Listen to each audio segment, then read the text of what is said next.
You mentioned your Latino friends earlier from the ROTC that talked a lot of shit. I still come to Compton. My aunt lives in Compton, so I'm there quite often. And I just sat back and tripped about shout out to my Latinos, my Mexican homies, all that.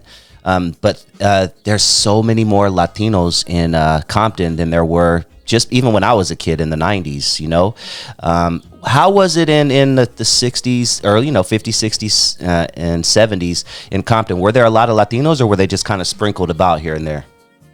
There've always been Latinos in Compton. They were just more sprinkled out.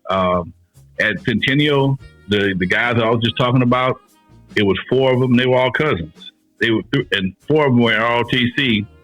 2 of them one of them got kicked out, and the other one he just was in an ROTC. He didn't want to dress for gym. Other 2, they were pretty spitting polished, as they called them.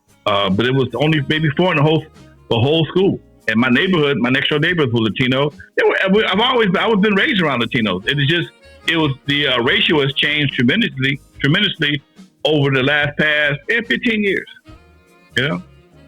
When you see events now, it's 60-40 Latino. That sounds about right. Yeah, that sounds about right. And then you see a lot of Black and Latino couples going both ways. Guys with girls, girls with guys. Don't make no difference.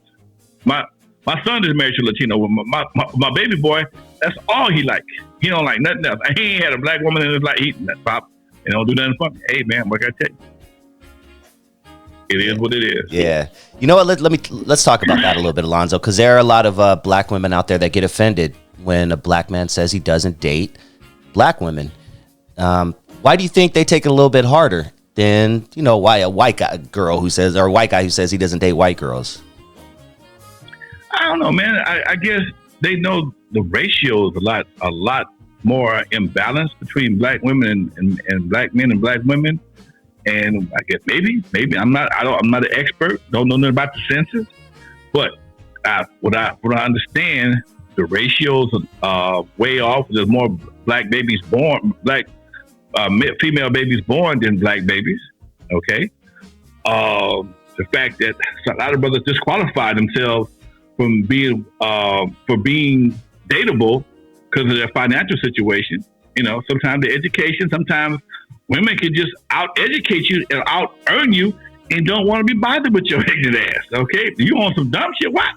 So that cuts it down. It just makes it, people have their qualifications, and if you don't qualify, as you get higher in your status in life, your qualifications get less and less. It just changes, man. And to see a good brother go to the other side is probably very disheartening. Yeah. American Negro mentioned something.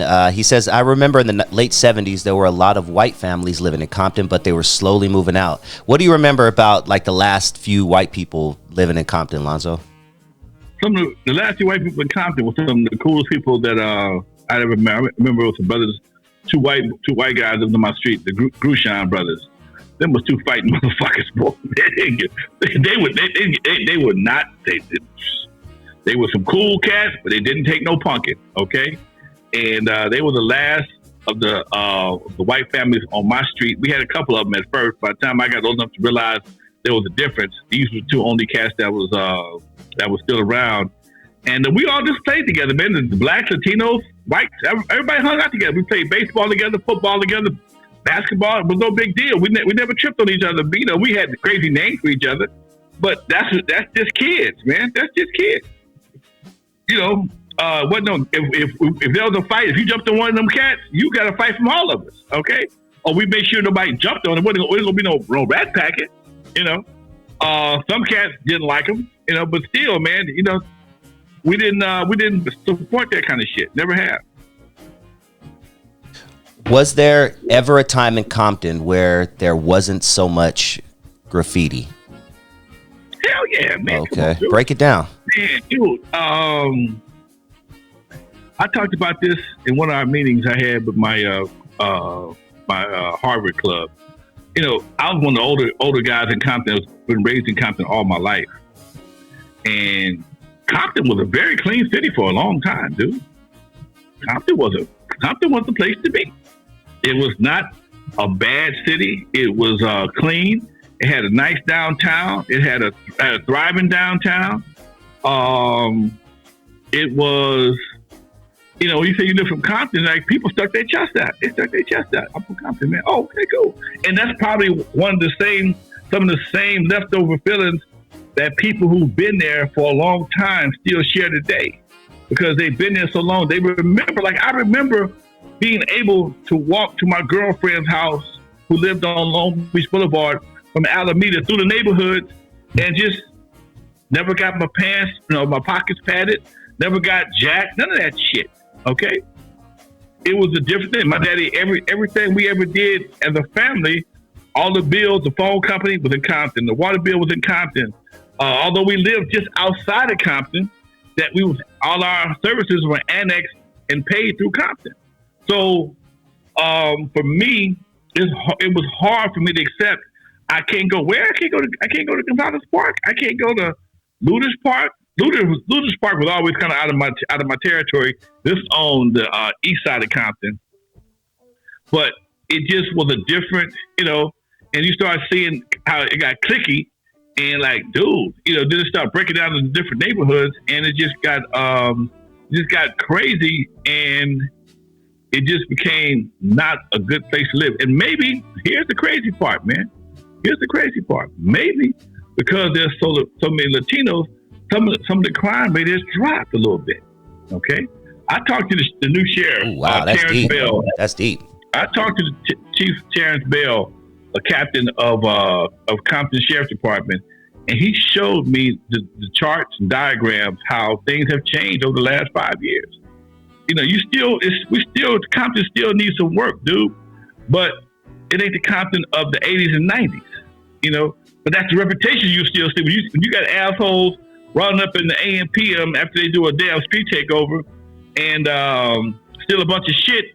That's what the news puts out there. But you don't see what I just did last Saturday in Compton at the Compton Community College out there with all the families, man, getting services, hooking people up with school. Compton College got so many programs to help young people. They'll do everything but wake your ass up and put your drawers on, send you to school. They got free books, free computers.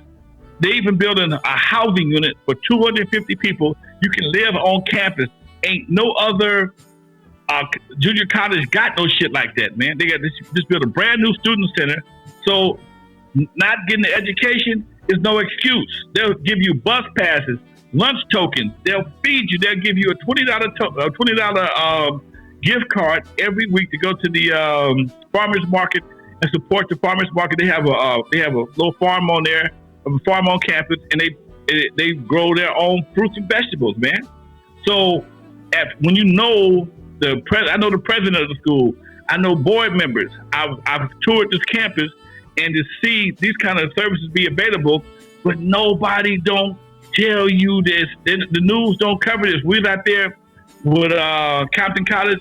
Only person who was doing any kind of broadcasters was me, my girl Crystal, and Kevin Nash from KGLH. We was on the air doing a live podcast from Compton College talking about that. But all the good shit, nobody don't tell you about the good shit. But I tell you what, when the firemen get pissed off, somebody gets shot, they out there with them antennas and the microphone, ready to smut the city again. So that's why I got the Compton Entertainment channel. If you have not downloaded it, please do.